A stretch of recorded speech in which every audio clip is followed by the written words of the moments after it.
सर्वप्रथम आप सभी का बहुत बहुत आभार। आप लोग इतनी सर्दी में यहाँ पर उपस्थित हैं और इतना कुशल और कहेंगे जो गुणी आपको प्राचार्य के रूप में श्री भूपेंद्र शर्मा जी का निर्देशन प्राप्त होता है, उसके लिए भी आप बहुत बहुत साधुवाद के पात्र हैं। सर्वप्रथम मैं सरस्वती माँ को प्रणाम करती हूँ कि आज उनके संरक्षण में ये इतना सुंदर ये जो प्रांगण है आपके एसपीएस कॉलेज ऑफ एजुकेशन का, इसमें इतना सुंदर और सार्थक कार्यक्रम आयोजित किया गया है। गणतंत्र दिवस पर गणतंत्र दिवस की जो महत्ता है वो हमारी बहुत प्यारी जो बच्चियां हैं उन्होंने आपके सामने रखी है और बहुत सुंदर बात कही है एक बच्ची ने कि राष्ट्रभक्त कौन है ना। वो राष्ट्रभक्ति हमें सीखनी होगी। राष्ट्रभक्त कौन है? हमारे जो सैनिक हैं, हमारे जो किसान हैं, जवान हैं, वो सब राष्ट्रभक्त हैं। साथ साथ हम सब जब भी हमारी आवश्यकता राष्ट्र को होती है, राष्ट्र के विकास में हम अपना योगदान देते हैं, तो हम एक राष्ट्रभक्त की भूमिका निभाते हैं। सर की एक मेरे से आकांक्षा थी कि मैं अपनी कविता आपके सामने प्रस्तुत करूं, तो बस अपनी कविता प्रस्तुत करके मैं ज़्यादा समय नहीं लूंगी आपका। कविता का शीर्षक है मेरी, समर भूमि से वीर नहीं करते हैं कभी पलायन। आज आप लोग इतने ज़्यादा सर्दी में भी यहाँ पर उपस्थित हुए हैं। आप एक योद्धा हैं, क्योंकि संघर्ष जो है वो जब हम प्रातः उठते हैं और जब हम रात्रि में विश्राम करते हैं तब तक हम एक योद्धा होते हैं। हमारे जीवन में क्या क्या एक दिन में घटित हो सकता है उस सबसे हम सामना करते हैं, तो हम एक योद्धा होते हैं।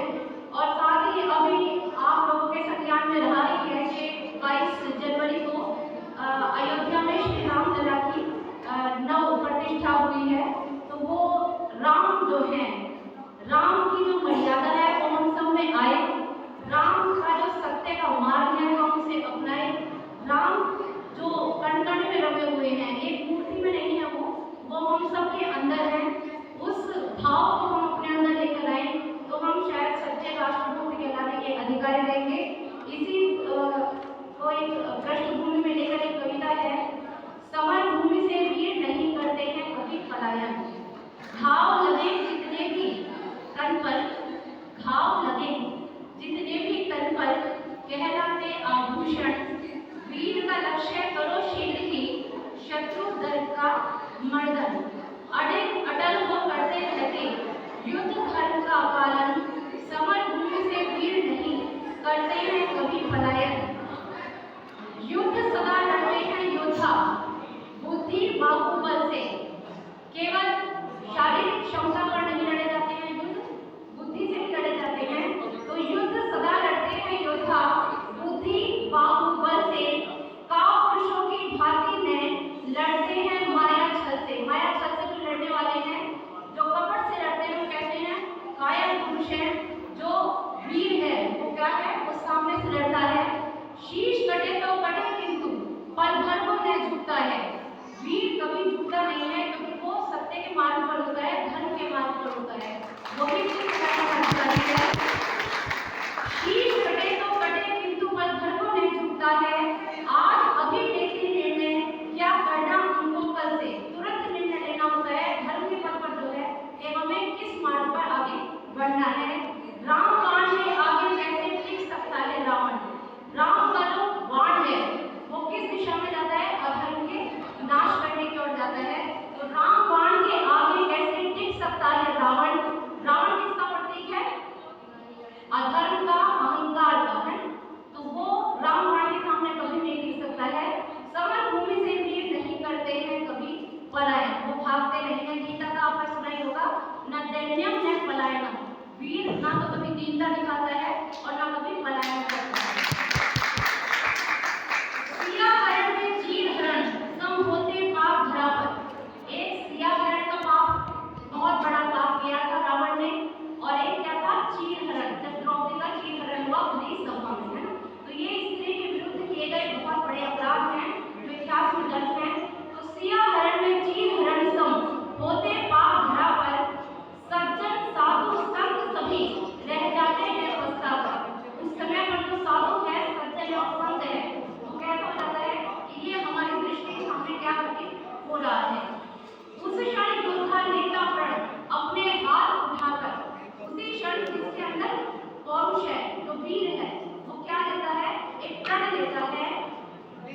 पर कुछ लूटा हर पापी का कहता बख्श बुलाकर, कहता है कि जो भी पापी होगा उसका नाश मैं इस तरह से कर दूंगा। सुन ललकार राम की हिंसा लंका का सिंहासन, समर भूमि से वीर नहीं करते हैं कभी पलायन। गर्जन तर्जन मार काट मचता है हाहाकार। जब युद्ध होता है वो साधारण नहीं होता है, उस समय बहुत कुछ घटित होता है। अगर वो मानसिक स्तर पर है तो मानसिक स्तर पर, और शारीरिक स्तर पर है तो शारीरिक स्तर पर। गर्जन तर्जन मार काट मचता है हाहाकार, कटती गर्दन हस्त कटे बहती है रक्त की धार। रणभूमि का करते योद्धा ऐसे ही श्रृंगार, गिर गिर उठकर पुनः पुनः करते हैं वार प्रहार।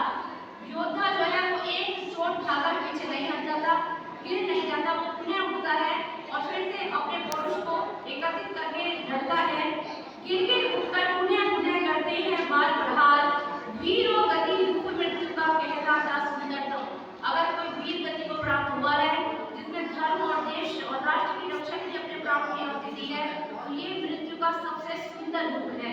मृत्यु सबको आनी है, जिसने जन्म लिया है उसे मृत्यु आनी है, लेकिन जो सुंदरतम रूप है मृत्यु का वो क्या है, वीरों गति। अगर हम